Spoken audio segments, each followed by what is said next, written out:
Hola, buenas. Vamos a iniciar este video. Vamos a hablar un poquito referente a la parte de los niveles de organización que existe respecto a los datos. En este video vamos a diferenciar, por ejemplo, los medios de almacenamiento, las cantidades que se utilizan, así como ir estructurando también nuestra información, nuestros datos sobre todo, y luego generar nuestra información.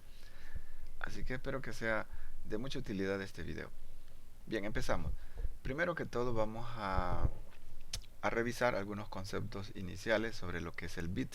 Si ustedes se fijan, aquí tenemos una estructura piramidal en donde nos representa un poco eh, esta estructura de información o de datos. Primero empezamos por revisar lo más elemental del almacenamiento. Por ejemplo, si usted tiene un celular, una computadora, entonces todos tienen almacenamiento. Y la parte más pequeña de almacenamiento que nosotros vamos a conocer en el mercado tecnológico son los bits. ¿Y qué son los bits? El bit solo puede ser un 0 o también puede ser un 1 como parte de un sistema binario. Pero acuérdense que tenemos varios sistemas numéricos. Así que tenemos el bit como el primer elemento, ¿verdad?, de representación, que lo vamos a seguir viendo en la siguiente lámina para que entendamos qué es un bit. En las medidas de almacenamiento, un bit puede ser un 0 o puede ser un 1. Por lo tanto, el sistema que ocupamos es el sistema binario. A nivel, por ejemplo, de lo que nosotros conocemos en el mercado, tenemos cuatro sistemas numéricos. El sistema binario, que es el que se representa de ceros y unos, que solo está en base a dos números. El sistema octal, que como se dice octal, pues son representación de 8 números, 8 símbolos, que van desde el 0 hasta el 7. Por eso son 8, incluyendo el 0 al 7 son 8 símbolos que nosotros le llamamos 0, 1, 2, etcétera. Entonces el sistema octal trabaja de 0 a 7 en representaciones simbólicas. El sistema decimal son de 10 símbolos que van desde el 0 hasta el 9. Por lo tanto es el sistema decimal. Y el último que tenemos, el sistema hexadecimal, como dice hexa, es decir 16, van en una parte en símbolos numéricos y otros en símbolos alfabéticos. Como pueden darse cuenta, a partir del 9 acá ya no hay un 10, sino que, por ejemplo, en un sistema decimal, que ojo, en el mundo trabajamos a nivel comercial con el sistema decimal. Es decir, que yo puedo representar $1000 ocupando el 1, 0, 0 y 0. Cualquier cantidad de dinero o de medición lo ocupamos nosotros con el sistema decimal. ¿Por qué? Bueno, porque todos conocemos nuestro número 9. Si nosotros trabajáramos con el sistema octal, no conoceríamos el número 9 en nuestras operaciones económicas o financieras o lo que ustedes quieran. No tendríamos el 9 a nuestra disposición, pero ocupamos el sistema decimal, por lo tanto, incluye el 9. Tampoco ocupamos el sistema hexadecimal en nuestras operaciones comerciales, es decir, de dinero, porque tendríamos que tener un billete, por ejemplo, si quisiéramos un billete de a 10, tendría que tener la A, indicando que es 10. La B es el 11, 12, 13, 14 y 15. La F es el 15, pero repito, como son hexadecimal, son 16 símbolos. Aquí la F representa el 15, pero acuérdense que tenemos el 0, por lo tanto, desde el 0 hasta la F son 16 símbolos que se necesitan para esto. Les he dejado acá para que ustedes vean en una calculadora elemental que también todas las calculadoras manejan estos sistemas numéricos, estos sistemas binarios que está basado en dos, el octal en 8 que van de 0 a 7 y el decimal y el hexadecimal. Veamos esta parte del decimal. Bueno, toda la parte decimal la tenemos acá en esta parte del decimal. También con esto mismo hacemos el octal. El binario, pues ya saben, solo es 0 y 1, también lo puede representar. Y el hexadecimal lo van a encontrar ustedes acá del 0 al 9, pero también aquí está la letra A. Si usted tiene su calculadora puede revisarla, y aquí tiene la B, la C, la D, la E y la F. Entonces aquí podemos ver, por ejemplo, que tenemos la representación. Lo único que tenemos que hacer nosotros es cambiar nuestro modo, ¿verdad? Vamos a cambiar nuestro modo de operar. Es decir, yo no voy a estar trabajando con el sistema decimal. Generalmente por aquí en la pantallita dice decimal. Si fuera hexadecimal aparece un EX, las primeras tres letras, o si está en octal aparecen las primeras tres letras, o en bin, de binario.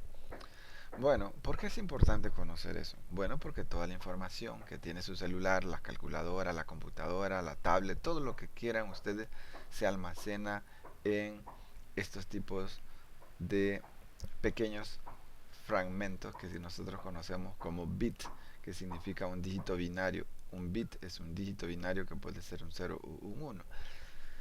Si usted, por ejemplo, tiene la letra A, por ejemplo, voy a poner la letra A, ¿verdad? Y supóngase que voy a poner una J por acá.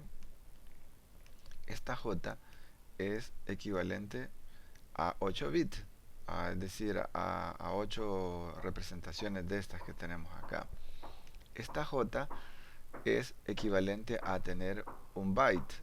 8 bits es un byte, y un byte es como quien dice una letra. Cada vez que usted escribe una letra en el Word, en donde usted esté escribiendo, sepa que está escribiendo un byte. ¿Y eso a qué equivale? Bueno, es un byte de almacenamiento. Y así sucesivamente, es decir, un byte de almacenamiento equivalen a 8 bits. ¿Qué serían 8 bits? Bueno, una cadenita de 8 dígitos que pueden ser ceros y pueden ser unos. Puede trabajar esos símbolos si usted quiere. Puede representar, por ejemplo, un valor 4, lo puede pasar de decimal si lo pasa de decimal a hexadecimal, pues no habría mucha diferencia, de hecho, porque pues siempre los consideran en sus rangos que están acá. Pero si un 4 lo pasa a binario, pues le va a aparecer una, un bloque de números entre ceros y unos, ¿verdad? Para que usted sepa que también cualquier valor puede moverlo a cualquiera de los sistemas o convertirlo a cualquiera de estos sistemas que tenemos acá. Y que también que su almacenamiento más pequeño es un bit. Así que si usted escribe un nombre y tiene 7 caracteres, está ocupando 7 bytes ya de almacenamiento. Y eso es lo que nos venden en los celulares y todo esto. Bueno, veamos, sigamos avanzando. Un byte son 8 bits, pero 1024 bytes, es decir, 1024 caracteres equivalen a un kilobyte. Igual, 1024 kilobytes equivalen a un megabyte. 1024 megabytes equivalen a un gigabyte. Es decir, todo va de 1024, y 1024 gigas equivale a un terabyte. Por aquí andamos nosotros ya con almacenamiento. Algunas computadoras tienen 500 gigas de almacenamiento, otras tienen un tera de almacenamiento. Por aquí andamos nosotros a nivel de dispositivos como laptop o celulares. ¿De acuerdo? Tanto en almacenamiento como en memoria de los celulares, o también, bueno, principalmente a nivel ya de memoria de computadora, pues andamos con 3 4 o 6 8 16 gigas, por ahí andamos.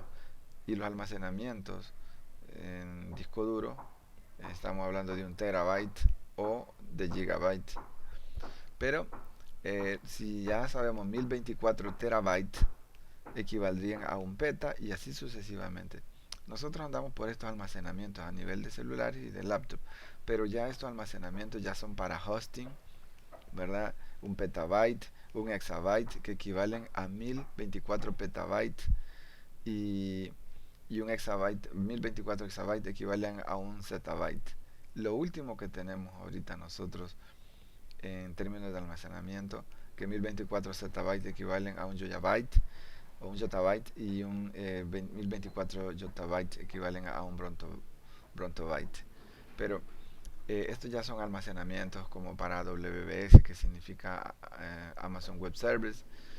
Todas las empresas grandes como Google, que permiten almacenamientos de videos de cualquier persona en cualquier momento, las 24 horas, los 7 días. Entonces, ellos ocupan almacenamientos eh, nivel extraterrestre, ¿verdad? Así que les dejo acá esto para que ustedes lo tengan en cuenta. También quiero que hagan una pequeña práctica. Quiero que ustedes escriban su nombre completo en el blog de notas. Escriban su nombre completo con apellido en el blog de notas, lo guarden con un nombre y también abran el WordPad y escriban su nombre completo con el apellido y todo y y también lo guarden con un nombre y por último hagan o abran un archivo en Word, en Microsoft Word, escriban su nombre completo y también lo guardan y comparen cuál de estas tres aplicaciones ocupa más almacenamiento en byte o kilobyte, cuál de estas tres aplicaciones ocupa más recursos y obviamente usted va a entender esto que le estoy explicando un poco más en detenimiento. Y de hecho debe contar sus letras, es decir, su nombre y apellido, cuántas letras ocupa, incluyendo espacios intermedios, para que le dé un dato correcto de cuántos bytes está almacenando. Y también les va a decir o cuántos kilobytes está almacenando, dependiendo de la aplicación. Bueno, este es un ejercicio como para recordar un poco el almacenamiento. Así que volviendo a nuestro punto que tenemos, que sabemos que ya un bit solo es una representación de 0 y 1 y ya sabemos que un carácter es, aquí podemos ver el carácter, la letra A son 8 bits, que ya lo vimos en el anterior slide, es decir, acá estamos viendo que un byte dijimos 8 bits, aquí lo tenemos en nuestra estructura organizacional, aquí. Entonces, hoy vamos a revisar que un conjunto de bits equivalen a un carácter. Un conjunto de caracteres equivalen a un campo. ¿Cuáles son los campos? Bueno, aquí tenemos un nombre y un apellido. Bueno, un nombre y un apellido. Entonces, hacemos un campo. Y también el conjunto de campos, al conjunto de campos le llamamos registros. Al conjunto, ¿y qué puede ver la diferencia? Como pueden darse cuenta, aquí un campo es un nombre, dice Alvin Adams, es un campo independiente. Su edad es otro campo, su fecha de nacimiento, su género, su dirección, su teléfono, su email, todo eso son campos. El detalle es que un campo por sí solo no tiene un valor importante. Eh, ¿Cuándo se adquiere un valor importante? Bueno, cuando ya estamos hablando de varios campos. Por ejemplo, aquí tengo un nombre, tengo una dirección, tengo una ciudad. Entonces, a ese conjunto de campos le llamamos registros. Un registro lo conforma su expediente, por ejemplo, mi expediente, el expediente del individuo, el otro por acá y el otro. Cada uno de nosotros somos un registro de datos, ¿de acuerdo? Porque tenemos un identificador, tenemos un documento de identidad, tenemos un nombre, tenemos un apellido, tenemos una fecha de nacimiento, una dirección, un teléfono, un email, etcétera. Eso se constituye en un registro, el conjunto de estos campos, como podemos ver acá. Y este conjunto de registros en total lo vamos a considerar como un archivo. Un archivo, una tabla, que la podemos representar en software tan básicos, elementales y fundamentales como Excel, por ejemplo, hasta manejadores de bases de datos completos. Así que un archivo, pues ya un archivo representa los datos suyos, los datos míos, los datos de X persona, de Y persona, entonces ya eso es un archivo, ¿de acuerdo? Y la información que tenemos respecto por ejemplo, tenemos datos personales, datos académicos, datos económicos, toda esa información en un solo contenedor se conoce como base de datos. La base de datos es aquella que administra una cantidad de información que puede ser relacionada o no relacionada, pero es una base de datos, ¿de acuerdo? Entonces aquí tenemos nuestra representación gráfica, ¿verdad? de lo que tenemos o estamos revisando en términos de una estructura de datos. Bueno, continuando con esto, ya vimos esta lámina, hoy vamos a revisar un poco más en detenimiento. Por ejemplo, yo tengo acá esta información. Acá tengo un campo de puntuación, código, municipio, encuestador, fecha, hora, sexo, rango de edad, zona de residencia. Bueno, todos esos son nombres de campo. En Excel, como cualquier eh, base de datos requiere los nombres de campos. Los nombres de campos son aquellos que dentro de ellos van a ir valores. Estos son valores. Cada uno de estos son los valores. Aquí podemos tener, por ejemplo, el municipio, ¿verdad? Aquí podemos tener los nombres, ¿verdad? Tenemos los nombres de los, ¿cómo se llama? En este caso, de los elementos que han desarrollado X trabajo. Tenemos la fecha en que se desarrolla, también el campo sexo puede tener obviamente dos posibles valores, que puede ser femenino o puede ser masculino. Entonces, los rangos de edad también es otro campo que pueden variar estos rangos de edad, como pueden darse cuenta. Una cosa es el campo y otra cosa son sus valores. No vayan a confundir eso. Por ejemplo, si ustedes se ponen a analizar bien entre cuál es la diferencia entre una factura, o mejor dicho, una compra y una venta, analicen bien.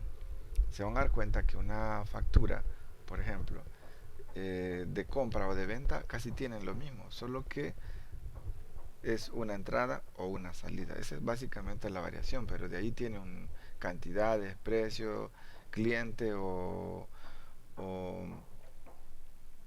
proveedor, pero en general los datos son los mismos. Lo único que hace es identificar en un campo si entró o salió un producto.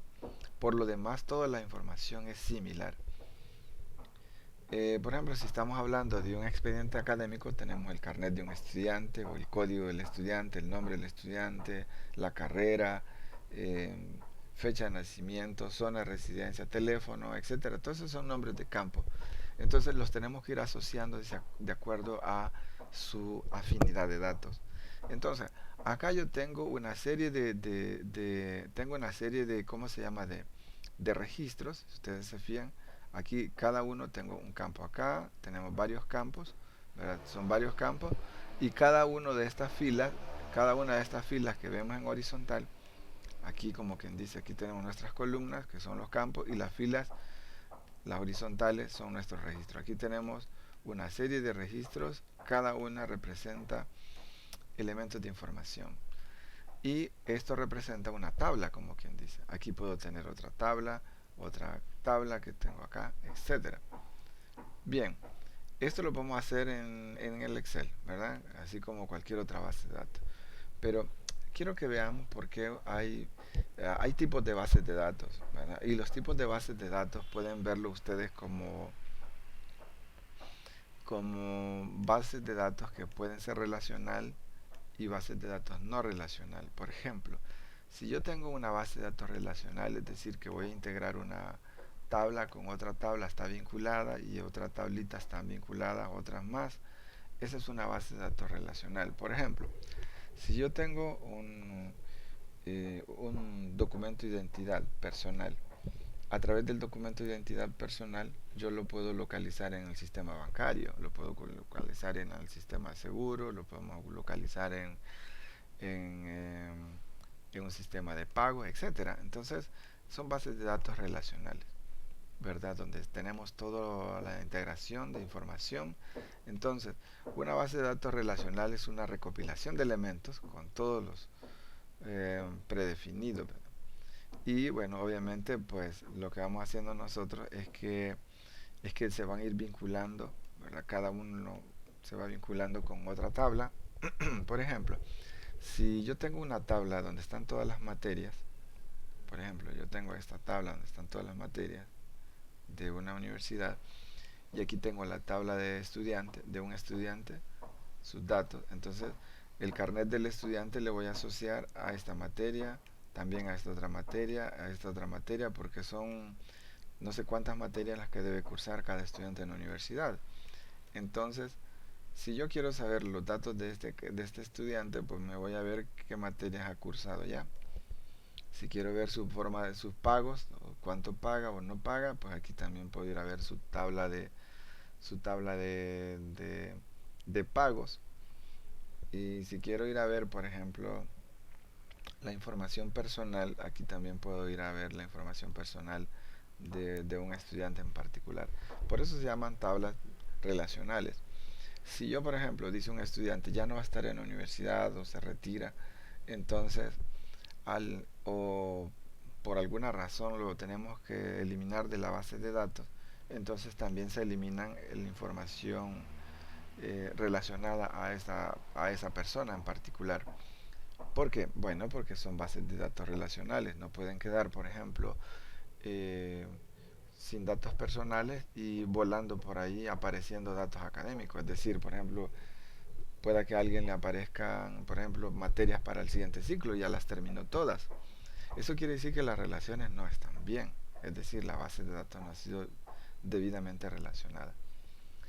Y cuando tenemos bases de datos no relacionales, es decir, que no tienen que ver una con la otra, que no se que no están vinculadas directamente, no quiere decir que no podemos tener algunos niveles de relaciones internas, claro que sí, pero pueda que estén unas divorciadas de otras. Y las bases de datos no relacional pueden ser de tipo redes o también de tipo jerárquica, es decir, que de una depende la otra, como, como padre e hijo, información que se va derivando una de la otra. Entonces, los modelos de bases de datos, los principales son las bases de datos relacionales y las bases de datos no relacionales que se separan en una red, en una base de datos no relacional en forma de red y la otra no relacional en forma jerárquica. Sigamos avanzando en los contenidos. En las bases de datos también vamos a encontrar un concepto fundamental que se llama la cardinalidad, es decir, el nivel que puede tener una relación de una tabla o una base de datos o entre las tablas, cómo pueden estarse vinculando. Por ejemplo, las relaciones pueden ser de uno a uno o de uno a muchos y algunas muy extrañas, pero ahora como estamos en Internet de las cosas puede ser de muchos a muchos. Entonces puede ser una salsa completa estas relaciones. Para que ustedes lo tengan así un poco claro, por ejemplo, vamos a ver qué sería una relación de uno a uno. Una relación de uno a uno es que una persona tiene un único documento de identidad. Esa es una relación de uno a uno. O, por ejemplo, una persona tiene un número de identificación personal, es decir, no puede haber duplicados. ¿De acuerdo? Y si ya voy, por ejemplo, a un sistema bancario, en el sistema bancario, vamos a entender que las llaves son llaves, también esto se les conoce como llaves. Entonces, una relación, por ejemplo, de aquí, en una relación de uno a muchos, por ejemplo, podría ser en un supermercado, en un banco, donde una persona puede tener, ojo, una persona puede tener varias cuentas, cuenta de ahorro, cuenta corriente, etcétera. O una persona puede hacer varias compras. Una persona puede comprar muchos productos, ¿ya? Por eso estamos en una relación de uno a muchos. Eh, las relaciones, si fuera, por ejemplo, una relación en un supermercado de uno a uno, ¿verdad? Suponiendo que fuera acá, entonces lo que indicaría es que una persona solo puede comprar una vez en la vida, porque ya quedó registrado su compra o su DUI o su documento de identidad personal. O si fuera en el banco, una persona solo podría abrir una cuenta en toda su vida en el banco, porque una persona, una cuenta. Entonces eso no es así. Entonces, por lo tanto, las relaciones son de uno a muchos. Es decir, una persona puede tener varias cuentas de banco, una persona puede hacer varias compras en un mismo súper, una persona puede, por ejemplo, puede proveer muchos productos, ¿verdad? Entonces, esa es una relación de uno a muchos. Son de las relaciones más frecuentes que nosotros vamos a encontrar aquí en la cardinalidad. Si lo aplicamos al plano sentimental, sería como, por ejemplo, un novio tiene una novia, es lo correcto. Y si fuera en el plano de uno o muchos, pues sería un novio o una novia tiene, ustedes ponen lo demás, cosa que sería incorrecto. Entonces, las cardinalidades son muy importantes en las relaciones de bases de datos. Por eso estamos, recuérdense, estamos analizando las bases de datos, en este caso, las bases de datos no, las bases de datos relacionales. Ya estamos en esta parte, las bases de datos relacionales con las que vamos a trabajar. Y aquí podemos ver, por ejemplo, un ejemplo de cliente, productos, etcétera, y un pedido. Por ejemplo, acá podemos ver que un cliente puede hacer muchos pedidos, como es lo correcto. Es decir, este cliente va a tener una tan sola clave o un solo identificativo y como pueden darse cuenta acá en esta tabla de clientes tengo el código del cliente, que es nombre de campo, otro nombre de campo nombre, otro nombre de campo apellido, nombre de campo calle, otro campo ciudad y ahí vamos con los diversos eh, campos. En el pedido yo puedo tener el número del pedido, el código del cliente, el nombre, la calle, la ciudad, etcétera, a dónde se va a enviar ese pedido. Y el producto también, el código del producto, la cantidad y el tipo de producto que se va a facturar. Entonces aquí podemos ver que un cliente puede tener, aquí podemos ver la patita de gallina, que aquí indica que un cliente puede tener muchos pedidos, ¿verdad? Y aquí implica que por ejemplo, acá estamos viendo que un producto, ¿verdad? Puede ir muchas veces en los pedidos. Es decir, que yo tengo una representación, esta es una representación física de una base de datos, cosa que hay diagramadores como hay muchos diagramadores para hacer este tipo de esquemas que estamos viendo acá nosotros para hacer una base de datos. Para hacer una base de datos, aquí tengo yo tres tablas. Dentro de cada una de las tablas voy a tener registros con valores, obviamente, como los que les acabo de mostrar.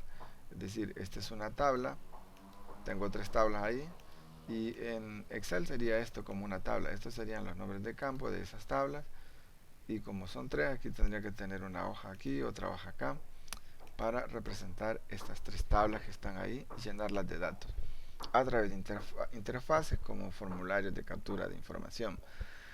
Bien, una base de datos relacional, como pueden darse cuenta acá, yo tengo una tabla donde están los nombres, direcciones, etcétera. Y esta base de datos de clientes, por ejemplo, aquí yo tengo este cliente, ¿verdad? Ha comprado unos artículos, ¿verdad? Y también tiene eh, otra información relevante, es decir, que yo me voy de una tabla, me voy saltando a otra tabla, a manera que la base de datos es relacional, como lo estamos viendo acá, ¿verdad? Que una va... ¿por qué se da la necesidad de una relación? Bueno, porque no vamos a estar repitiendo la información en cada una de las tablas. Si ya tengo el código del cliente y todos sus datos homogéneos, si ustedes se fijan, cada tabla se organiza de manera homogénea. ¿Qué es homogéneo? Que una tabla va a tener información relevante respecto a lo que representa. Un cliente, pues tenemos información relevante al cliente. Un producto, información relevante al producto. Aquí podemos solo ver tres campitos: producto, cantidad, tipo de producto, pero podemos agregarle más. Por ejemplo, podemos agregar fecha de caducidad del producto, peso del producto, tamaño del producto, presentación del producto. Y es decir, ustedes van a tener tantos campos como ustedes mismos lo quieran representar, y obviamente que responda a las necesidades de quien realmente va a manipular la estructura de información o de base de datos a la cual va a alimentar. Entonces, una base de datos relacional, pues la tenemos acá nosotros, ¿verdad? En la cual vamos a ir vinculando y no vamos, el objetivo de la base de datos relacional es no generar duplicidad de información, es decir, que tengo en una tabla, ya tengo alguna información y la voy a repetir en otra tabla, etcétera, etcétera. No, por eso es que se llaman bases de datos relacional porque ocupa campos principales con los que anda buscando información. Y esos son las bases de datos relacionales. Evitamos la duplicidad o la redundancia de información y también evitamos que mucha información quede como nula. Bien, avanzando un poco, vamos a ver esta base de datos. Aquí tenemos, por ejemplo, una base de datos de cuatro tablas. Factura, detalles, producto y clientes son cuatro tablas. Y aquí podemos ver, por ejemplo, que un cliente, ojo, aquí tiene uno y aquí tiene muchos. Entonces aquí podemos que un cliente puede generar muchas facturas o un cliente tiene varias facturas. Un producto, por ejemplo, puede estar o puede aparecer muchas veces también. Em, una factura, ya le está diciendo una factura, puede tener varios detalles. Es decir, compró un artículo, otro artículo, artículo 4, artículo 5. Todos esos son detalles. Pero aquí vamos a destacar algo que está en negrita. Por ejemplo, aquí dice el ID del cliente, o sea, el código del cliente tiene una letrita que dice PK, que significa Primary Key. Primary Key, aquí lo vamos a escribir Primary Key, así significa Primary Key, por eso aparece PK, aquí PK. Entonces, esta Primary Key, aquí estamos, la primary key quiere decir una llave primaria que no puede repetirse. Por ejemplo, es cierto que usted, por ejemplo, tiene un código de carnet que es único. En los registros académicos, usted tiene un código de carnet que no es repetible. Por eso se llama primary key, es decir, no tiene que tener un duplicado. Si tuviéramos un duplicado, imagínense, nosotros tuviéramos un duplicado de nuestro documento de identidad personal o los vehículos tuvieran un duplicado de su BIN, del número de identificación de vehículo o un número duplicado de seguro social, entonces tendríamos serios problemas. Pero por eso son llaves primarias que no pueden ser repetibles.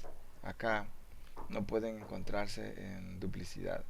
El cliente solo va a tener un código de cliente, el estudiante va a tener un solo código de estudiante y va a tener sus datos asociados a eso.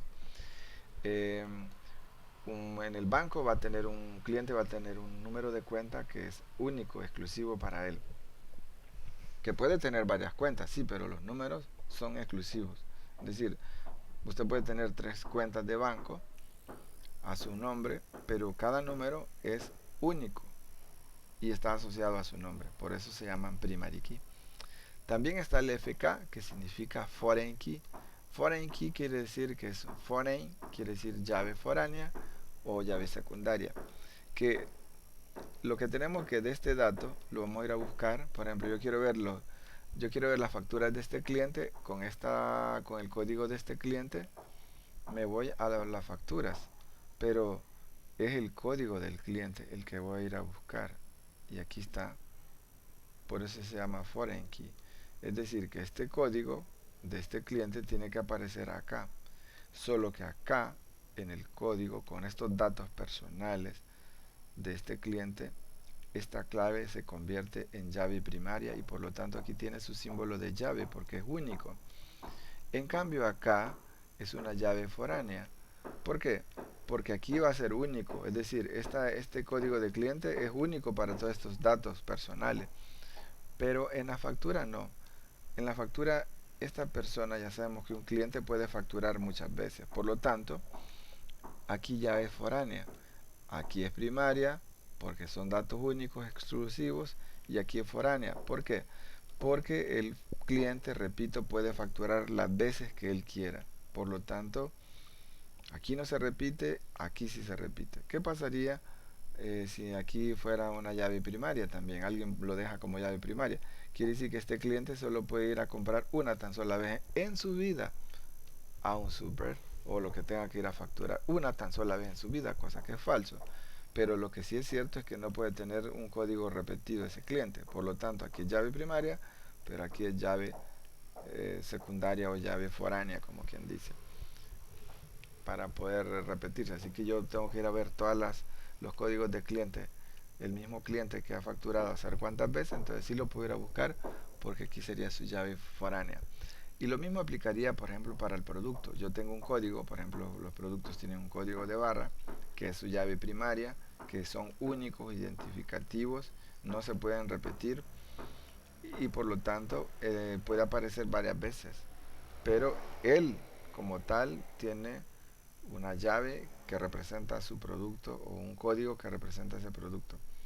Pero, por ejemplo, si yo voy a comprar un yogur, ya sé que el yogur tiene un código de barra que es único. Pero a la hora de ir a facturarlo, pues lo puedo facturar yo, lo puedo facturar alguien más. Es más, yo puedo ir a ver a comprar 3 veces ese mismo yogur el mismo día. Entonces, en el detalle me va a aparecer varias veces que ha facturado ese producto. Es como cuando usted va al súper, si usted se fija, a veces compra, ojalá no compre sodas, pero o compra unas 3 4 botellas de agua, le va a aparecer repetido el código o el listado de las botellitas de agua, indicando de que ha comprado 4, por ejemplo, y las puede comprar porque aquí es llave foránea. Entonces, esa es la ventaja de tener una base de datos relacional para que ustedes la tengan claro. Vamos aquí, por ejemplo, ya les explicaba las llaves foráneas, las llaves primarias. Aquí, por ejemplo, tenemos el código del estudiante como llave foránea. Aquí lo pueden leer ustedes los conceptos de llaves foráneas que ya se los expliqué. Y también las llaves primarias. Así que ya aquí yo tengo el código exclusivo del estudiante. Y en el departamento, por ejemplo, digo, tengo un estudiante en el departamento de ciencias económicas, por ejemplo, aparece en el departamento de ciencias económicas el código del estudiante ya no va a ser llave primaria. En datos personales sí, pero ya a nivel de otra tabla ya no va a ser llave primaria. Por ejemplo, estamos hablando de asignaturas, puede aparecer las veces que usted lleve asignaturas. De hecho, en una misma asignatura puede aparecer usted varias veces. ¿Por qué? Porque probablemente la lleva en primera, en segunda, en tercera. Puede aparecer varias veces su propio carnet en ese mismo código de asignatura. Entonces ahí es donde trabajan las llaves foráneas.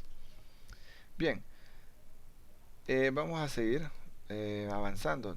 La información que a nosotros nos interesa en este caso es la información general podemos generar información de cualquier índole de las personas en este planeta, información personal, información académica, ingresos y gastos, información de gustos, de consumo, información sobre el entretenimiento, es decir, qué es lo que usted ve, qué es lo que usted percibe, qué es lo que usted prefiere comprar, cuáles son su información personal, cuáles son sus datos académicos, si ha tenido o no ha tenido, etcétera, etcétera. Entonces cada una de esas cosas se van almacenando ahí en términos globales. Esa es la tarea de nosotros, es crear bases de datos que permitan almacenar toda esta información. Si estamos hablando, por ejemplo, del área comercial, tengo que saber, por ejemplo, cómo voy a estructurar mis balances o por ejemplo, mi catálogo de cuentas, compras, ventas, etcétera. ¿Qué información es la que tengo que almacenar a nivel de una base de datos? Aquí podemos tener, por ejemplo, un caso de datos personales. Estos son los campos, repito, las columnas son los campos y los registros están acá. ¿Verdad? Aquí ya tengo una tabla con datos homogéneos personales y aquí tengo una tabla de datos homogéneos sobre gastos. En qué ha gastado el mes, en qué categoría y la cantidad que ha gastado en, en esto. Entonces, la idea es que nosotros podamos tener una serie de tablas. Ojo, una tabla es un conjunto de campos homogéneos, es decir, asociados a una característica. En este caso son personales y en este caso son de gasto. A eso se refiere homogéneos. Por ejemplo, no voy a poner en una tabla campos académicos cuando yo estoy trabajando campos personales, ¿me entienden? Entonces yo voy a poner, por ejemplo, campos personales, nombre, dirección, apellido, correo electrónico, eh, teléfono, etcétera, etcétera, son datos personales y no voy a poner la carrera, la materia, etcétera. No, eso no. Eso es en otra tabla que se llame académico, por ejemplo. Bien, ¿Por qué es importante conocer bien la base de datos? Bueno, primero que todo, ya les he dicho yo que un dato en sí no nos representa mayor elemento de información. Un dato en sí es algo, es como un alma sola, ¿me entienden? Entonces, un dato por sí no tiene valor. Pero es como para que lo entendamos rápido. Supongamos que yo ando buscando a un estudiante en una universidad, por ejemplo, y digo, voy a buscar a alguien que se llama Roberto. Ya, vamos a buscar a alguien que se llama Roberto. Y entonces la universidad tiene miles de estudiantes. ¿Y cómo voy a hacer para localizar este Roberto? Pues no sé porque no tengo otro dato. Entonces necesito más datos. Entonces ahí le dice, mire, resulta que este es un dato. Ya, le voy a dar otro dato. Roberto tiene el apellido eh, Ventura, por ejemplo. Entonces ya tengo un Roberto y tengo apellido que es Ventura, pero no me dice mucho todavía. Entonces necesito otro dato que me diga en qué facultad está. Ya tengo el apellido, en qué facultad está, entonces voy llegando. Ya me dice qué carrera estudia, ya me está diciendo qué carrera estudia.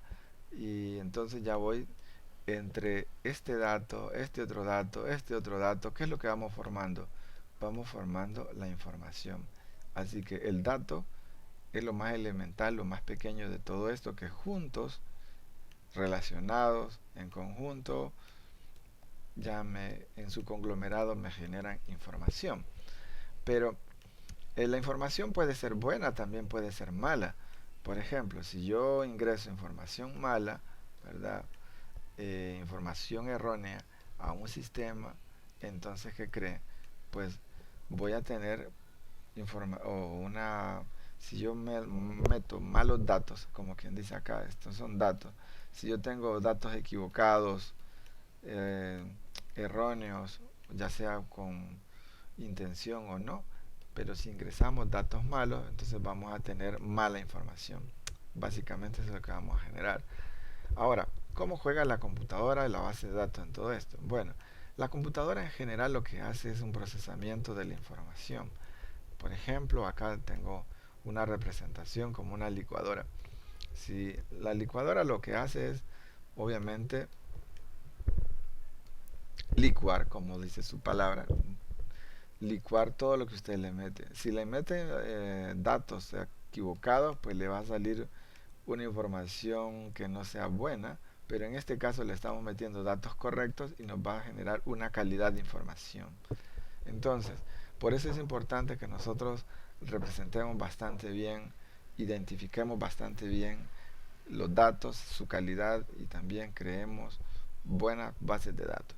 Al final, por ejemplo, para que usted entienda por qué es importante una base de datos y cuidarla y todo eso, es como que yo le dijera, ahorita, supóngase que usted está estudiando en la universidad y entonces tiene varios semestres o ciclos de estar estudiando ahí y se le arruina la computadora. Si se le arruina la computadora, usted va a lamentar toda la información que estaba ahí adentro de su computadora, si no la tenía en la nube. Entonces, en la nube, ¿usted qué sube? ¿Sube Word? ¿Sube Excel? ¿Sube algún generador de video o algo así? No, no sube nada de eso. Lo que sube son datos e información, lo que usted ha hecho durante cada semestre o cada ciclo. Eso es lo que usted sube. Eso es lo que le interesan, sus PDF, su archivo Docs, su archivo XLS de Excel, sus presentaciones. Eso es lo que usted sube. Pero no sube la aplicación porque la aplicación la puede volver a reinstalar y no hay problema. Pero lo que sí es importante son sus carpetas, sus datos. Eso sí es importante. Entonces, por eso hay que proteger nuestros datos. Y nuestra base de datos, pues, obviamente tenemos que protegerla con buena calidad de entrada de datos para generar buena información. Entonces, vamos a ver acá. Siguiendo con el modelo que tenemos así como de frutas, yo aquí tengo, por ejemplo, ¿qué sería una tabla para que nos quede bien claro? Una tabla, como ya les dije yo, son un conjunto de campos homogéneos. Aquí tengo otra tabla, que seguramente tengo otro tipo de productos, pero todos son homogéneos. Si aquí yo tengo, por ejemplo, uvas, pues solo son uvas. Tengo datos personales, son datos personales. Si tengo datos académicos, tengo solo datos académicos. Y para eso se conocen como tablas. Veamos acá. Cada una de estas sería como nuestras tablas, donde se van asociando registros en forma homogénea. Si voy a tener datos académicos, datos personales, o datos de pagos, o datos de entretenimiento, etcétera, todos van a ser homogéneos o relacionados. A eso me refiero cuando vemos esta distribución. Pero imagínense que nosotros guardáramos la información mezclada, académica con pagos o académica con personales. Es como ir a buscar aquí en medio de las manzanas, ir a buscar unos tomates. ¿Ya? Entonces usted va a decir, esto está desordenado. Justamente exacta lo que sucede con los datos. Tengo que dejar los tomates con los tomates, es decir, datos personales con datos personales. Y datos, por ejemplo, de consumo o de facturación con datos de facturación, datos o campos relacionados a un producto con campos solamente de productos, campos relacionados a una cuenta bancaria, campos relacionados a proveedores, campos relacionados también a un expediente, a un paciente, todos van a estar asociados, es decir, no van a estar ahí regándose un campo de un paciente con el campo de una factura, no, a eso nos referimos. Si no, nos va a tocar eso, ir a buscar los tomates donde están las cebollas, etcétera, etcétera, cosa que no sucede en el mundo de la organización de información ni tampoco de lo que estamos viendo. Bueno, finalmente quiero que hagamos un diseño de bases de datos, así que vamos a registrar las notas de los estudiantes. Vamos a registrar las notas de los estudiantes. Vamos a hacer unas tablas, ojo, una tabla para datos del estudiante, otra tabla para, eh, para notas, y agreguen allí, bueno, tenemos notas y entre esas notas van a haber parciales o evaluaciones y también actividades fuera del aula. ¿En qué lo vamos a hacer? Bueno, primero lo podemos hacer primero hay que hacer su análisis respectivo en su hojita, en su cuaderno, en su página, en donde sea, o en un archivo en donde ustedes tengan, pero luego ya lo vamos a ir creando en aplicaciones como DB Designer, pero cuando ya las tengamos depuradas. Así que espero que haya sido de mucha utilidad los conceptos generales sobre bases de datos. Nos seguimos escuchando en el siguiente video.